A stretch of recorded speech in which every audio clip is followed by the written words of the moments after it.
প্রধান উপদেষ্টার বাড়ির সামনে কোনো মিছিল না করার জন্য একটা নিষেধাজ্ঞা দেওয়া হয়েছিল, কিন্তু এরপরও আমরা দেখেছি সরকার এই সমস্ত ক্ষেত্রে নমনীয় ছিল এবং গণতান্ত্রিক অধিকারে তারা সেভাবে বাধা দেন নাই। এর কিন্তু আরেকটা বিরূপ প্রতিক্রিয়া হয়েছে, সেটা হচ্ছে রাস্তাঘাট বন্ধ। এর প্রভাবে ঢাকায় দীর্ঘ যানজট এবং কিছু আপনারা জানেন রেলপথ বন্ধ ছিল, বিভিন্ন সময়ে ঢাকার যান চলাচল বন্ধ ছিল, এরকম পরিস্থিতি পড়তে হয়েছে। একই সাথে ভারতের সৃষ্ট একটা বন্যা হয়েছে, আপনারা দেখেছেন ফেনী সহ এর আশেপাশে যতগুলো এলাকা ছিল সেখানে একটা ভয়ঙ্কর বন্যা হয়েছে, যেটা ইতিহাসে কখনোই হয় নাই।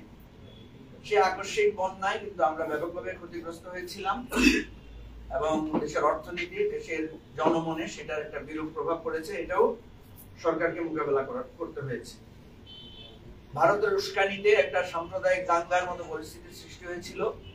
চট্টগ্রামে একজন মেধাবী আইনজীবীর হত্যার একটা নৃশংস ঘটনা ঘটেছিল এবং সেখানেও একটা আতঙ্ক ছিল। ভারতের বিভিন্ন মিডিয়ায় নানা ধরনের প্রচারণার একটা উস্কানি ছিল, যেটা সরকারকে ফেস করতে হয়েছে।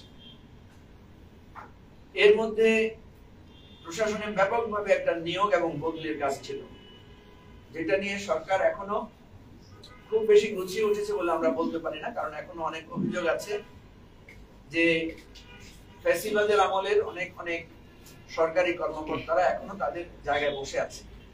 আপনারা দেখেছেন কয়েকদিন আগে বেশ কয়েকজন পুলিশ অফিসারকে গ্রেফতার করা হয়েছে তাদের কর্মকালীন জায়গা থেকে। তার মানে বোঝা যাচ্ছে ফ্যাসিবাদের সাথে যারা সরাসরি এই সমস্ত অন্যায় কাজের সাথে সম্পৃক্ত ছিল তারা কিন্তু এখনো বিভিন্ন জায়গায় কর্মস্থলে আছেন, যেটা নিয়ে এখনো আমাদের মধ্যে নানা ধরনের উষ্মা এবং প্রতিবাদ কিংবা ক্ষোভ আমাদের অনেকের মাঝে আছে। আমাদের প্রশাসন সহ বিভিন্ন ক্ষেত্রে ব্যাপক লোকদেরকে বঞ্চিত করা হয়েছে, প্রমোশন দেওয়া হয় নাই, শাস্তিমূলক অন্যায়মূলক ব্যবস্থা নেওয়া হয়েছে। এখানেও সরকারকে একটা ম্যাসিভ কার্যক্রম হাতে নিতে হয়েছে। বহু সরকারি অফিসার, প্রায় তো 1000-এর মতো সরকারি অফিসার যারা পদোন্নতি বঞ্চিত ছিলেন তাদের পদোন্নতি দেয়া, তাদেরকে অন্যায়ভাবে শাস্তিমূলক ভাবে বরখাস্ত করা হয়েছে, তাদের রিমেডি দেয়া, এই ধরনের একটা কার্যক্রম সরকারকে চালাতে হয়েছে। অনেকগুলো দুর্নীতির আচ্ছন্ন প্রকল্প ছিল বড় বড়, যেটা আমাদের অর্থনীতির উপর চাপ সৃষ্টি করছিল। সেরকম অনেকগুলো প্রকল্প বাতিল করার পদক্ষেপ সরকারকে নিতে হয়েছে এবং হাজার হাজার মিথ্যা মামলা, লোকদেরকে জেলে পুরে নির্যাতন করা, বিভিন্ন প্রতিষ্ঠান আওয়ামী সন্ত্রাসীরা দখল করে নিয়েছিল, এই জাতীয় অনেকগুলো বিষয়, অনেক মানুষের মুক্তি, অনেক মামলা প্রত্যাহার, আমাদের ব্যাংক গুলো লুটপাট হয়ে নিঃস্ব হয়ে গিয়েছিল, সেই সমস্ত জায়গায় আর্থিক শৃঙ্খলা ফেরানোর জন্য সরকারকে অনেক পদক্ষেপ নিতে হয়েছে। আপনারা জানেন যে প্রায় সকল রাজনৈতিক বন্দীরা আস্তে আস্তে মুক্তি পেয়েছেন। অনেকে যারা প্রবাসে পাড়ি দিয়েছিলেন জীবনের নিরাপত্তার কারণে তারাও দেশে ফিরে এসেছেন। বিভিন্ন জায়গায় যারা বঞ্চিত ছিলেন তাদের প্রমোশন, তাদের পুনঃস্থাপনের ব্যবস্থাগুলো হয়েছে। অর্থাৎ এটা একটা ব্যাপক কার্যক্রম, ব্যাপক একটা চ্যালেঞ্জ সরকারের কাছে ছিল, যদিও এখনো অনেক বিষয় নিয়ে এখনো অনেকের মাঝে অসন্তোষ বা ক্ষোভ আছে। আমরা আশা করব যে এটারও সরকার আস্তে আস্তে সেগুলো পদক্ষেপ নেবেন। এই যে এত ব্যাপক অনিয়ম, লুটপাট, ধ্বংসস্তূপের মধ্যে ঘুরে আবার দাঁড়ানো, দেশের অর্থনীতিটাকে আবার সঠিক জায়গায় আনা, আইন শৃঙ্খলা পরিস্থিতিটাকে স্বাভাবিক করার, এই যে বিরাট একটা চ্যালেঞ্জ, আমরা এই চ্যালেঞ্জ মোকাবেলার জন্য অবশ্যই সরকারকে ধন্যবাদ দিব এবং আমাদের যে সরকারের প্রতি আমাদের যে সমর্থন আছে, আমরা অনেক বিষয়ে সমালোচনা করি, অনেক বিষয়ে আমরা সরকারের জবাবদিহিতা চাই, কিন্তু তথাপিও আমরা এই সরকারের প্রতি আমাদের যে সমর্থন আছে সেটাকে আমরা আজকে আপনাদের মাধ্যমে আবারও পুনর্ব্যক্ত করছি। এখন প্রশ্ন হলো, সরকারের কাছে এই যে যা আমরা 6 মাসে দেখলাম, আমাদের প্রত্যাশা কি এটার মধ্যে সীমাবদ্ধ? আমাদের ছাত্র জনতা এই যে এত মানুষের জীবনদান, এটাকে শুধু এই প্রমোশন বদলির জন্য, এটাকে শুধু মামলা প্রত্যাহারের জন্য, এটাকে শুধু জেল থেকে আমরা জেলে ছিলাম জেল থেকে মুক্তি পাওয়ার জন্য?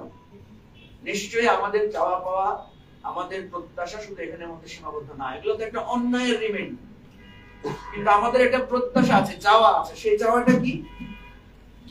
আমাদের চাওয়াটা ছিল যে শুধু ক্ষমতার ব্যক্তির পরিবর্তন হবে না, যে শেখ হাসিনার পরিবর্তে প্রফেসর ইউনূস বা খালেদা জিয়া ক্ষমতায় বসবে, এটা নিশ্চয়ই আমাদের চাওয়া ছিল না। আমাদের চাওয়া ছিল একটা নতুন রাজনৈতিক বন্দোবস্ত, ফ্যাসিবাদী যে ব্যবস্থা, এটার আমরা বিলোপ চেয়েছি। সুতরাং এই প্রত্যাশাটা এই সরকারের উপর আছে, এবং সেই প্রত্যাশা আমাদের কি অবস্থা আছে সেই বিষয়টা নিয়ে আমরা আপনাদের দৃষ্টিপাত করতে চাই। দেখেন, আজকে এসে আমরা দেখছি যে সংস্কার ও নির্বাচন প্রশ্নে গণ অভ্যুত্থানের আমরা যারা পক্ষশক্তি ছিলাম, আমাদের মধ্যে আমরা নানা রকমের বিভেদ এবং বিতর্ক দেখতে পাচ্ছি। আমরা কিন্তু প্রথম দিন যখন প্রফেসর ডক্টর ইউনূসের সাথে দেখা হয়েছিল, সেদিনই আমি বলেছিলাম যে মাননীয় প্রধান উপদেষ্টা, আপনি একটা ছোট্ট টিম করে দেন, যারা সকল রাজনৈতিক দলগুলোর সাথে সমন্বয় করবে, কথা বলবে, এবং কোন কোন বিষয়ে যদি আমাদের প্রয়োজনীয় পরামর্শ থাকে সেটা আমরা দিতে পারবো। আমাদের প্রতি যদি কোনো আপনাদের পরামর্শ থাকে, সহযোগিতার প্রয়োজন হয়, আমরা যাতে সেটা দিতে পারবো। কিন্তু সেদিন তিনি আমাদের কথা সায় দিলেও একজন উপদেষ্টার অনীহার কারণে তিনি এই ধরনের কোনো পদক্ষেপ নেন নাই। ফলে আমরা আজকে দেখতে পাচ্ছি যে গণ অভ্যুত্থানের যারা পক্ষ শক্তি, তাদের মধ্যে নানা ধরনের বিভেদ বিতর্ক শুরু হয়েছে। আপনারা নিশ্চয়ই দেখছেন যে কার কি অবদান ছিল, কে কখন ছিল, কে কিভাবে ভূমিকা রেখেছে, কে করে নাই, এই ধরনের নানা বিতর্ক কথা শুরু হয়েছে। একটা আন্দোলন কিন্তু খুব গুছিয়ে আগায় না, আন্দোলনের মধ্যে অনেক ধরনের কৌশল থাকে। আমার কথা হচ্ছে যে আমরা নিজ নিজ অবস্থানের সীমাবদ্ধতাগুলো জায়গা